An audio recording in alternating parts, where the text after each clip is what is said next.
Somme 116. Mwen remen seye paske li tende mwen. Li koute la priye mwen. Li te penche zore li bon kote m chaque fois mwen relel. Lan mò te fin vlopem. Prive lan mò te tombe sou mwen yon sel kou. Kem te kase, mwen te nan gros la pen. Le mwen sa, mwen rele seye. Mwen di li, tan pri seye, delivre m non. Seye gen ke sensib, li pa gen parti pri. Bon Dieu nou an gen bon ke. Seye a proteje moun ki sans se kou. Le mwen te nan male, se li ki te sauve mwen. Mwen met prete ke pose, paske seye a te bon pou mwen. Seye, ou delivre man balan mort, ou fem sispan kriye, ou pa kite mbite. Se kon sa, ma mache devan seye a, nan peyi moun vivan yo. Mwen te kenbe konfians mwen fem nan seye a.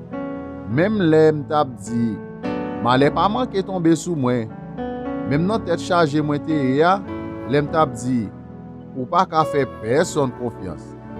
Ki sa ma fe pou seye a, pou tout bien li fe pou mwen yo. Ma ofri yon boisson bay seye a, paske li delivre m.